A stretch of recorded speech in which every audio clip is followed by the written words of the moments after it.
Hello student, আমি তোমাদের ধরাদহ রজনীকান্ত বিদ্যালয়ের সহকারী একজন শিক্ষক, নাম উদয় ব্যানার্জি।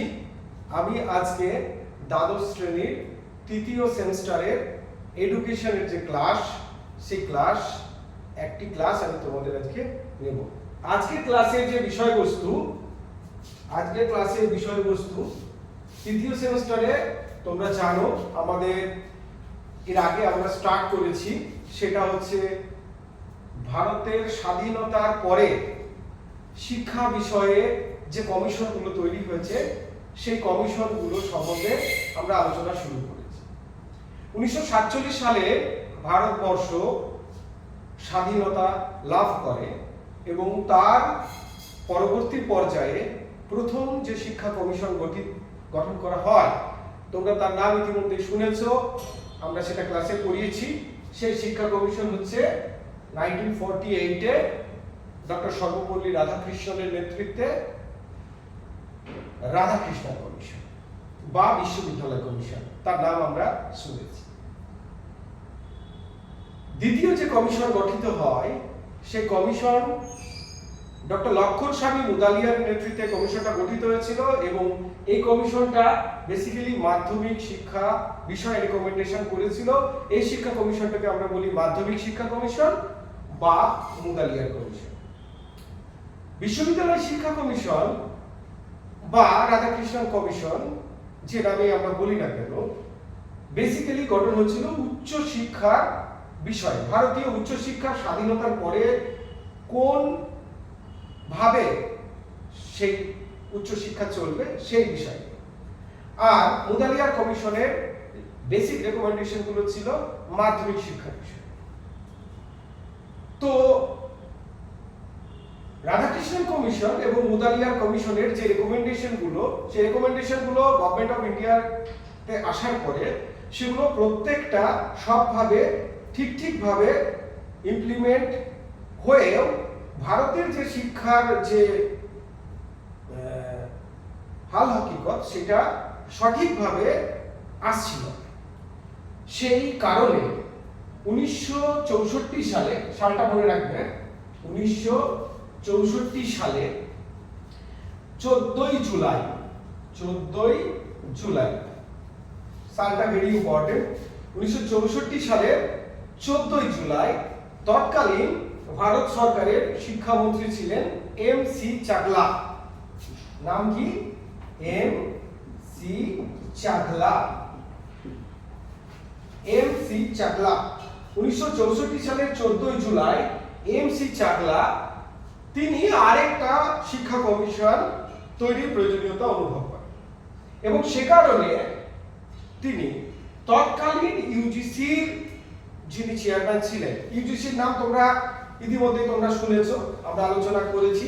বিশ্ববিদ্যালয় শিক্ষা কমিশনের পরবর্তী পর্যায়ে বা তার রেকমেন্ডেশন ইউজিসি গঠন করা হয়েছিল university grand commission, UGC, university grand commission, বিশ্ববিদ্যালয় মঞ্জুরি কমিশন। তার তৎকালীন যিনি সভাপতি ছিলেন ডক্টর ডি.এস. কোঠারি, তার নেতৃত্বে এম.সি. চাকলা একটা শিক্ষা কমিশন তৈরি করে, যে শিক্ষা কমিশনটাকে আমরা বলি কোঠারি কমিশন বা ভারতীয় শিক্ষা কমিশন। কোঠারি কমিশন বা এই ভারতীয় যে শিক্ষা কমিশন, এই কমিশন যেটা তৈরি হলো, এর আগের স্বাধীনতার পরবর্তীতে আমরা যে দুটো কমিশনের কথা ইতিমধ্যে আলোচনা করেছি, তোমরা শুনেছো বা তোমরা সে বিষয়ে ইতিমধ্যে পড়াশোনা করেছো, বিশ্ববিদ্যালয় শিক্ষা কমিশন এবং মাধ্যমিক শিক্ষা কমিশনের দিকে এর বেসিক ডিফারেন্সটা অন্য জায়গায়। কোঠারি কমিশনে সর্বস্তরের শিক্ষা নিয়ে আলোচনা, রেকমেন্ডেশন এবং সেগুলো ইমপ্লিমেন্ট করার একটা প্রচেষ্টা নেওয়া হয়েছিল। তাহলে অন্যান্য শিক্ষা কমিশনের থেকে এই কমিশনের ডিফারেন্সটা এই জায়গায়। এই কমিশনের সর্বস্তরের শিক্ষা, প্রাক প্রাথমিক থেকে শুরু করে কলেজীয় বা বিশ্ববিদ্যালয় স্তরের শিক্ষা অবধি সমস্ত স্তরের শিক্ষা সম্পর্কিত যে আলোচনা এবং রেকমেন্ডেশনস কমিশনের সেগুলো কিন্তু এই কমিশন দেখেছিল। এই কারণে প্রথম ভারতীয় শিক্ষা কমিশন যেটা ডক্টর ডি.এস. কোঠারির সভাপতিত্বে তৈরি, এই কোঠারি কমিশনের গুরুত্ব কিন্তু অনেক অনেক বেশি। এই কোঠারি কমিশন যেটা 1964 14ই জুলাই আমি তোমাদেরকে বললাম 1964 সালের 14ই জুলাই কমিশনটা গঠন করা হয়, কিন্তু কমিশনটা ফাংশন শুরু করে 1964 এরই 2 অক্টোবর থেকে। সালগুলো মনে রাখবে, 2 অক্টোবর থেকে। এই যে কমিশন যখন গঠিত হয় তোমরা জানো একজন কমিশন একজন সভাপতির নেতৃত্বে তৈরি হয়, কিন্তু সেই কমিশনে আরো অনেক সদস্য থাকে। কোঠারি কমিশনও ঠিক একই। কোঠারি কমিশন যখন, এবং নামটা শুনে তোমরা বুঝতে পারছো, এর আগেও আমি বললাম একটু আগে, ডক্টর ডি.এস. কোঠারি যিনি ইউজিসির সভাপতি ছিলেন তার নেতৃত্বে কমিশন তৈরি হয়েছিল, এবং এই কমিশনের টোটাল সদস্য সংখ্যা ছিল 17 জন। কতজন সদস্য ছিল? এই কমিশনের মোট সদস্য ছিল 17 জন। 17 জনের মধ্যে 10 জন ভারতীয় সদস্য এবং 10 জন ভারতীয় সদস্য আর 7 জন ছিল বিদেশি সদস্য। কোঠারি কমিশনে মোট সদস্য সংখ্যা কজন? 17 জন। তার মধ্যে 10 জন হচ্ছে ভারতীয় সদস্য এবং 7 জন ছিলেন বিদেশি সদস্য। ভারতীয় সদস্য কারা ছিলেন? ভারতীয় সদস্য ছিলেন, যেহেতু ডক্টর কোঠারির নামে এই কমিশন, তাহলে ডক্টর ডি.এস. কোঠারি তিনি ছিলেন এই কমিশনের সভাপতি।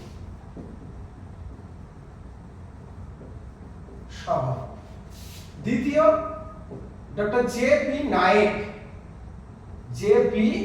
নায়েক তিনি ছিলেন সম্পাদক সচিব, বিভিন্ন জায়গায় বিভিন্ন রকম বলা হয়। জে.পি. নায়েক। নাম্বার 3 সদস্য doctor K G. Saiyidain, member. Doctor K G. Saiyidain তিনি ছিলেন member. 4 doctor T. Sen, member. Doctor B P. Pal. 6 number doctor B P. Pal, ইনি ছিলেন member. Doctor Kripal, Kumari S.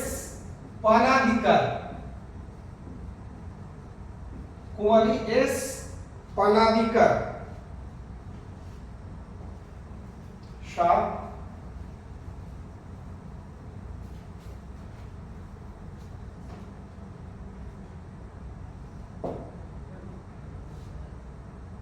আর.জি. Gopalaswami,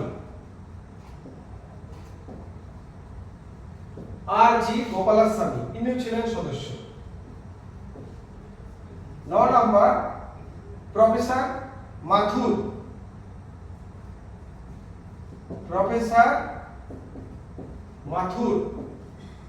10 নম্বর প্রফেসর এ.আর. দাউদ। তাহলে এই 10 জন ছিলেন ভারতীয় সদস্য।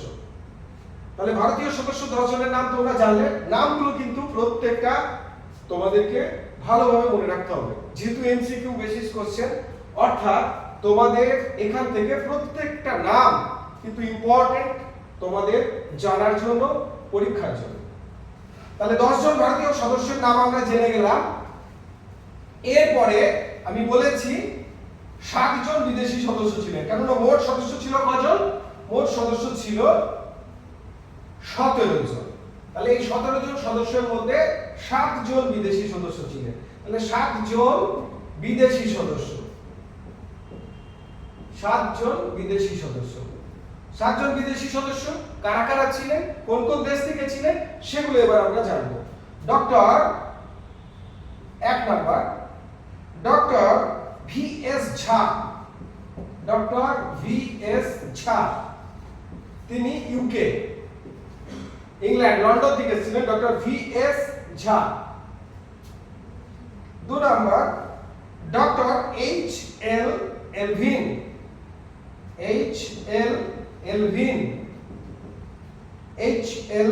এলভিন তিনি ছিলেন ইউকের সদস্য। তাহলে ইংল্যান্ডের দুজনকে আমরা পেলাম, ডক্টর ভি.এস. ঝা এবং ডক্টর এইচ.এল. এলভিন। এই দুজন ইংল্যান্ডে। মনে রাখবে দেশের নাম সহ কিন্তু মনে রাখতে হবে, কারণ আমাদের এমসিকিউতে দিতেও পারে। এই 4 জন সদস্য দিলাম, তার মধ্যে ইংল্যান্ডের যে সদস্য ছিল কোটারি কমিশনে তার নাম কি, তখন কিন্তু দেশের নামগুলো সহ না মনে রাখলে এটা কিন্তু সমস্যা হবে তোমাদের এইচএস পরীক্ষায়। 3 নাম্বার জে.এফ. ম্যাকডুগাল। জে.এফ. ম্যাকডুগাল। জে.এফ. ম্যাকডুগাল ইনি ছিলেন ফ্রান্সের সদস্য। ফ্রান্স থেকে ইনি এসেছিলেন, কোটারি কমিশনের সদস্য। এরা প্রত্যেকে কিন্তু মেম্বার ছিলেন, কমিশনের মেম্বার ছিলেন। Doctor V S. ঝা ইউকে থেকে, এইচ.এল. এলভিন ইউকে থেকে, জে.এফ. ম্যাকডুগাল ফ্রান্স থেকে, তারা কিন্তু এই কমিশনের সদস্য হয়েছিলেন।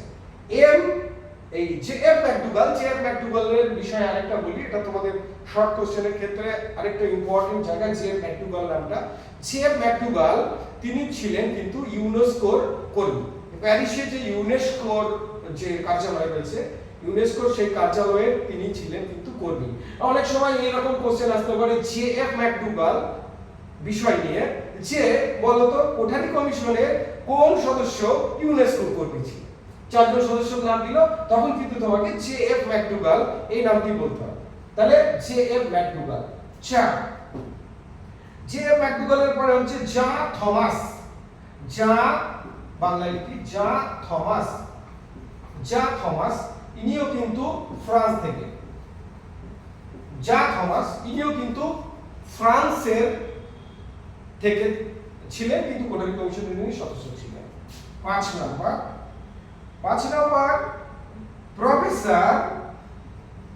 Professor M A. Sumovsky. M A. Sumovsky. Sumovsky professor M A. Sumovsky. M A. Sumovsky ইনি ছিলেন রাশিয়া।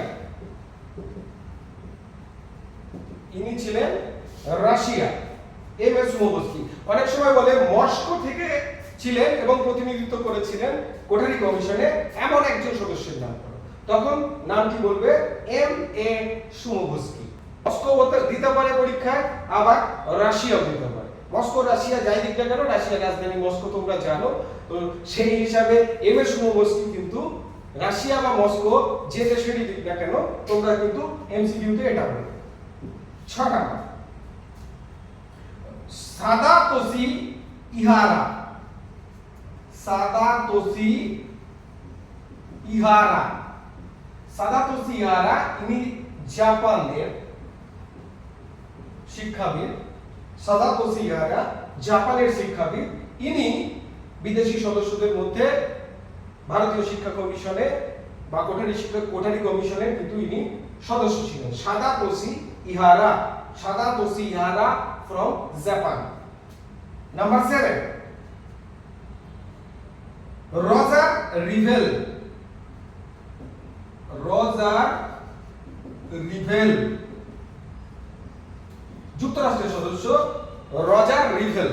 রজার রিভেল আমেরিকা বা যুক্তরাষ্ট্রের থেকে ছিলেন।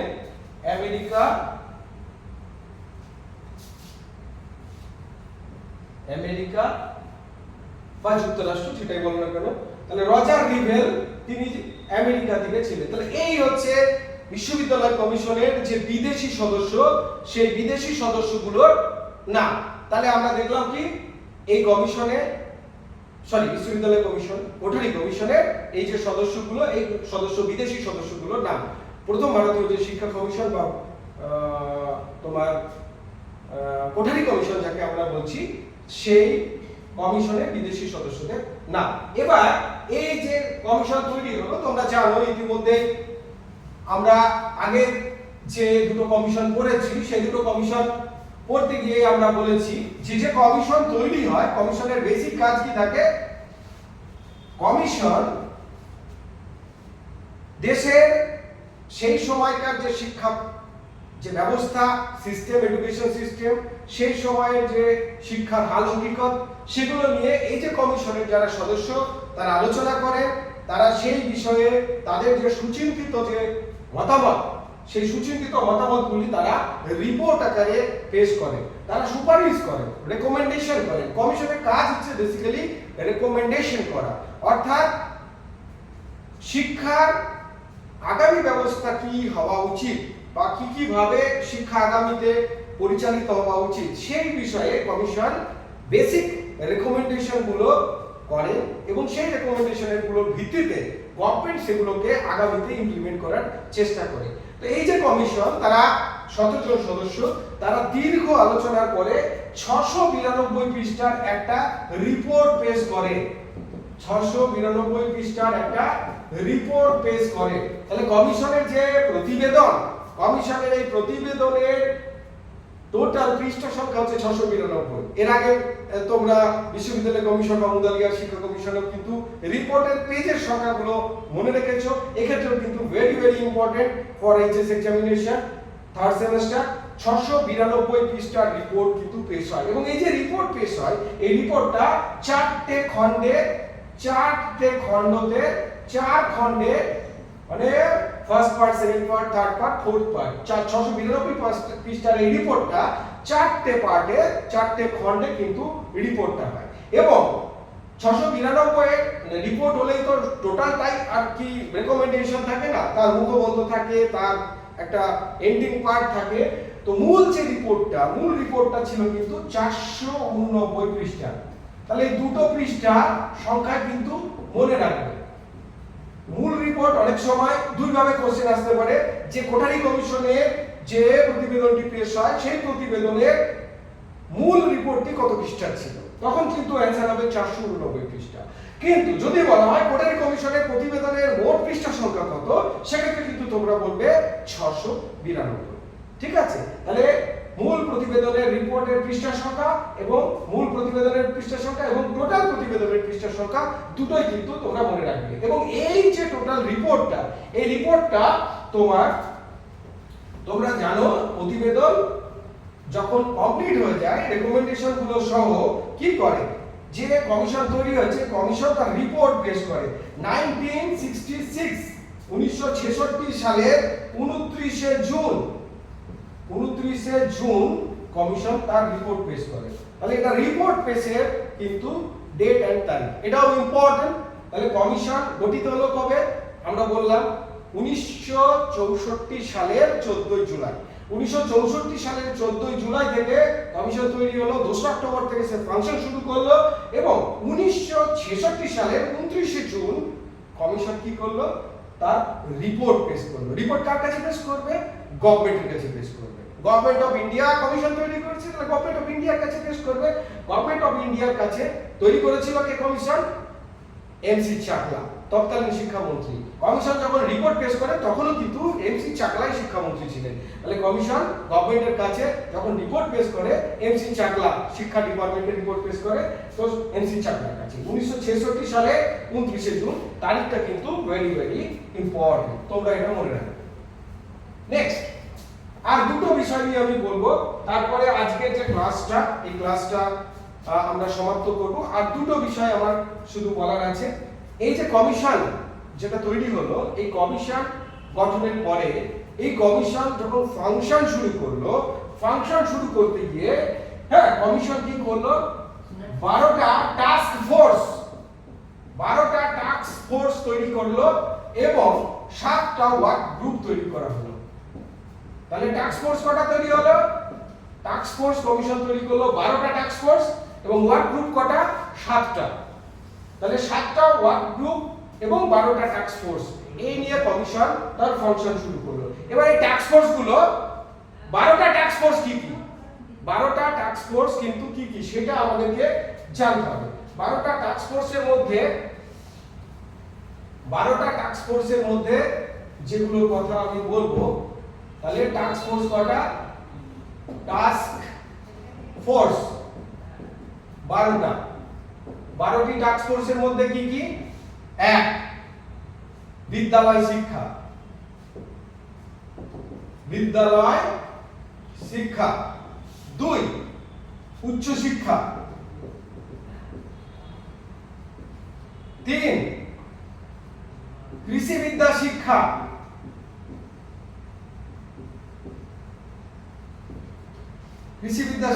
4 কৃষিবিদ্যা শিক্ষার পরে তোমার আসছে কারিগরি শিক্ষা,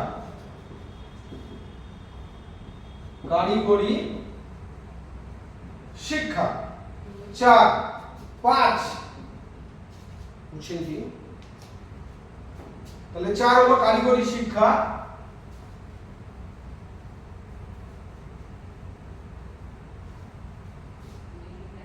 5 কারিগরি শিক্ষার পরে বয়স্ক শিক্ষা, বয়স্ক শিক্ষা নিয়ে টাস্ক ফোর্স তৈরি হলো। 6 বিজ্ঞান শিক্ষা ও গবেষণা, বিজ্ঞান শিক্ষা ও গবেষণা, বিজ্ঞান শিক্ষা ও গবেষণা। 7 বিজ্ঞান শিক্ষা ও গবেষণা, শিক্ষার্থী কল্যাণ, শিক্ষার্থী কল্যাণ, শিক্ষার্থী কল্যাণ।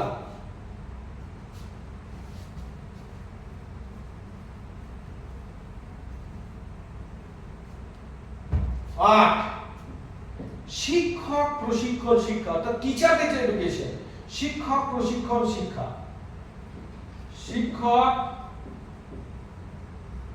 প্রশিক্ষণ শিক্ষা। 9 নতুন শিক্ষণ কৌশল, লিখে রাখো এগুলো, নতুন শিক্ষণ কৌশল ও পদ্ধতি, নতুন নতুন কি কি শিক্ষণ কৌশল হচ্ছে এবং শিক্ষার নতুন নতুন কি পদ্ধতি হচ্ছে সেই বিষয়েও টাস্ক ফোর্স তৈরি হবে। 10 মানব শক্তি, মানব শক্তি হিউম্যান রিসোর্স, একটা ভ্যালুয়েবল পার্ট, মানে মানুষের মধ্যে তো শক্তি রয়েছে, মানব শক্তি বা মানব সম্পদ, যেটা মানব সম্পদ, মানব শক্তি, মানব সম্পদ, সেটা একটা দেশের জন্য ইম্পর্টেন্ট। কারণ এই শিক্ষা কমিশনে বলা হয়েছিল যে ক্লাসরুম থেকে দেশের ভবিষ্যৎ আগামীতে নির্ধারিত হবে, ডেস্টিনি অফ ইন্ডিয়া তার ক্লাসরুম থেকে নির্ধারিত হবে। এটা কিন্তু কোঠারি কমিশনের একটা গুরুত্বপূর্ণ একটা দিক ছিল। তো সেই মানব সম্পদ যদি তৈরি না হয় দেশের জন্য, তাহলে সেই জায়গাটা, দেশের ভবিষ্যৎটা তার মানব সম্পদের উপরে ডিপেন্ড করে। 11 নম্বর এডুকেশন, এডুকেশন অ্যাডমিনিস্ট্রেশন। 11 নম্বর এডুকেশন অ্যাডমিনিস্ট্রেশন, অর্থাৎ শিক্ষা প্রশাসন, শিক্ষা প্রশাসন। 12 নম্বর শিক্ষা প্রশাসনের পরে শিক্ষা অর্থনীতি, শিক্ষা অর্থনীতি। তাহলে এই 12টা বিষয়ের উপরে টাস্ক ফোর্স তৈরি করে কমিশন কাজ তৈরি করে। তাহলে 12টা বিষয়ের উপর টাস্ক ফোর্স, আর কি হচ্ছে তোমার 7টা বিষয়ের উপর আমি কি বলেছি, ওয়ার্ক গ্রুপ, 7টা বিষয়ের কর্মী দল। তাহলে এবার কর্মী দল, কি কি কর্মী দল তৈরি হচ্ছে এগুলো তোমরা একটু শুনে নাও, খাতাতেও লিখে নেবে। কর্মী দল তৈরি হয়েছে কয়টা, ওয়ার্ক গ্রুপ আমি বলেছি আগে, ওয়ার্ক গ্রুপ হবে 7টা। ওয়ার্ক গ্রুপ কয়টা হবে, 7টা ওয়ার্ক গ্রুপ। 7টা ওয়ার্ক গ্রুপের মধ্যে কি কি, প্রথম হচ্ছে নারী শিক্ষা, নারী শিক্ষা, নারী শিক্ষা বিষয়ে একটা ওয়ার্ক গ্রুপ তৈরি হবে। নারী শিক্ষার পরে হচ্ছে অনুন্নত সম্প্রদায়, অনুন্নত সম্প্রদায়, পিছিয়ে পড়া যারা সম্প্রদায়, অনুন্নত সম্প্রদায়ের শিক্ষা, অনুন্নত সম্প্রদায়ের শিক্ষা, অনুন্নত নারী শিক্ষা, অনুন্নত সম্প্রদায়ের শিক্ষা। তিন হচ্ছে বিদ্যালয় ইনফ্রাস্ট্রাকচার, বিদ্যালয় গৃহ, বিদ্যালয় গৃহ, বিদ্যালয় গৃহ। 4 বিদ্যালয় গৃহের পরে হচ্ছে প্রাক প্রাথমিক শিক্ষা, প্রাক প্রাথমিক শিক্ষা, প্রাক প্রাথমিক শিক্ষা, এবং তারপরে হচ্ছে বিদ্যালয় পাঠ্যক্রম, বিদ্যালয় পাঠ্যক্রম। বিদ্যালয় পাঠ্যক্রম আরেকটা ইম্পর্টেন্ট পয়েন্ট, বিদ্যালয় পাঠ্যক্রম 5টা। বিদ্যালয়ের সাথে সম্প্রদায়ের কি সম্পর্ক, এটা বিষয়ে একটা কর্মীদল তৈরি হচ্ছে। বিদ্যালয়ের সাথে 6 নাম্বার, বিদ্যালয় ও সম্প্রদায়ের সম্পর্ক, কমিউনিটির সাথে কি তার সম্পর্ক, বিদ্যালয় ও সম্প্রদায় সম্পর্ক, বিদ্যালয় ও সম্প্রদায়ের মধ্যে সম্পর্ক। আর একটা সবকিছুতেই যেটা অবশ্যই প্রয়োজনীয় সেটা হচ্ছে পরিসংখ্যান, পরিসংখ্যান। তাহলে এই 7টা ওয়ার্ক গ্রুপ এবং 12টা টাস্ক ফোর্স এর মাধ্যমে কমিশনের কাজটা শুরু হলো। আজকে পড়া মোটামুটি আমরা এটার মধ্যেই শেষ করব, বেশি আলোচনায় আজকে আর আমরা যাব না, একটা ক্লাস শেষ করছি। তার আগে তোমাদের এমসিকিউ এর জন্য ইম্পর্টেন্ট কিছু আমি 10টা কাজ দেব, তোমরা টুকে নাও। এগুলো তোমরা কি করবে, বোর্ড থেকে দেখে করে নেওয়ার পরে আগে আমি তোমাদের আজকে কিছু এমসিকিউ দেব, এমসিকিউ কটা দেওয়ার পরে এমসিকিউ কটা তোমরা বাড়িতে প্র্যাকটিস করবে, তারপরে আমরা পরবর্তী পর্যায়ে যাব। এমসিকিউ কটা আমি দিচ্ছি, ইম্পর্টেন্ট কিছু এমসিকিউ আমি তোমাদের জন্য আলাদা করে নোট ডাউন করেছি। তোমরা একটুখানি এমসিকিউ কটা তোমরা তোমাদের খাতাতে ওয়ার্কশিটে তোমরা সেগুলো একটুখানি নোট ডাউন করে নাও। প্রথম এমসিকিউ যেটা লিখেছি, শিক্ষা বিপ্লব শব্দগুচ্ছটি ব্যবহার করেছিল। 1 নাম্বার, শিক্ষা বিপ্লব শব্দগুচ্ছটি ব্যবহার করে কোন কমিশন, এরকম ভাবে দিলাম কোন কমিশন। যেহেতু আমরা কোটারি কমিশন নিয়ে আলোচনা করছি, অফকোর্স এটা কোটারি কমিশন হবে, কিন্তু পরীক্ষায় যখন তোমরা দেবে তখন কিন্তু অনেকগুলো কমিশনের এমসিকিউ তে যেরকম থাকে, A Sadler commission, B Radhakrishnan commission, C Mudaliar commission, D Kothari commission, কোন কমিশনে শিক্ষা বিপ্লব কথাটি ব্যবহার করা হয়। 2 নম্বর কোশ্চেন, ভারতীয় শিক্ষা কমিশনের সময়সীমা কত ছিল? ভারতীয় শিক্ষা কমিশন, এটাই কিন্তু কোটারি কমিশন, শিক্ষা কমিশনের সময়সীমা, সময়সীমা অপশন দিল 48, 1948, 49, বি 1952, 53, সি 1964, 66, ডি 1990, 1992। কোনটি রাইট হবে? ইতিমধ্যে তোমরা পড়েছো, যেহেতু কোটারি কমিশন 1964 সালে কমিশন তৈরি, 66 তে রিপোর্ট পেশ, তাহলে সময়সীমাটাকে আমরা কি বলবো? 64 থেকে 66। বোঝা গেল? কোশ্চেন এরকম ভাবেই আসবে তোমাদের। 3, কোটারি কমিশনে ভারতীয় সদস্য কজন ছিলেন? একদম ইজি কোশ্চেন, পড়া না থাকলে কিন্তু এগুলোই কঠিন হয়ে যাবে। কোটারি কমিশনে ভারতীয় সদস্য কয়জন ছিলেন? অপশন দিল এরকম, পরীক্ষাতে এমসিকিউ, এ 9 জন, বি 10 জন, সি 11 জন, ডি 12 জন। কতজন হবে? তোমরা জানো ইতিমধ্যে আমি প্রথমে আলোচনা করেছি, কোটারি কমিশনের ভারতীয় সদস্য কয়জন? 10 জন। একইভাবে কোটারি কমিশনের বিদেশি সদস্য কজন ছিল? 1 2 3 4 করে দিল, 7 জন, 8 জন, 5 জন, 6 জন, তোমরা জানো কজন, মোট যেহেতু 17 জন সদস্য, আবার মোট সদস্য দিয়েও কিন্তু এরকম কোশ্চেন আসতে পারে। এমসিকিউ বিভিন্ন রকমের হতে পারে, এমসিকিউ এর কোনো সাজেশন হয় না। তো এমসিকিউ মাইনরলি আমাদের টেক্সট বই যেগুলো আছে সেগুলো পড়তে হবে, ক্লাসগুলোকে কিন্তু আমাদের ফলো করতে হবে, তবে কিন্তু আমরা এমসিকিউ ঠিকঠাক ভাবে করতে পারবো। কোঠারি কমিশনের প্রতিবেদনে প্রস্তাবিত, কোঠারি কমিশনের প্রস্তাবিত প্রতিবেদন ভালো করে মনে রাখুন। কোঠারি কমিশনের প্রস্তাবিত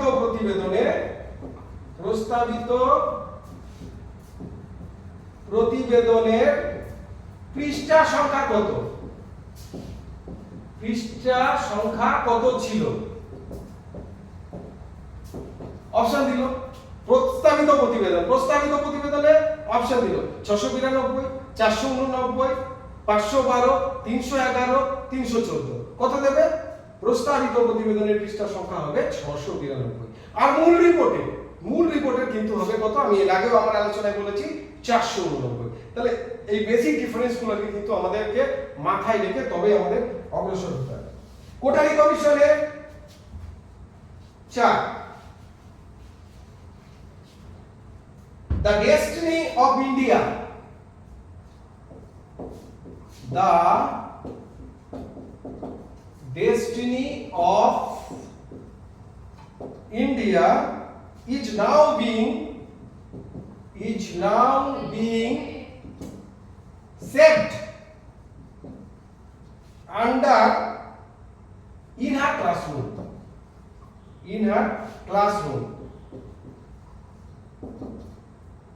কোন কমিশনের কথা বলা হয়েছে? আমি একটু আগে বলেছিলাম আমার আলোচনাতে কোঠারি কমিশনের কথা বলেছে। তাহলে এটাও কিন্তু ইম্পর্টেন্ট। আর একটা কোশ্চেন দেবো, দিয়ে আজকে আমি ক্লাস এখানে শেষ করব।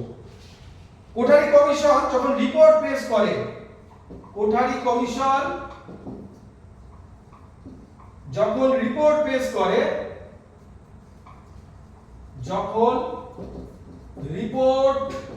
করে, তখন শিক্ষামন্ত্রী কে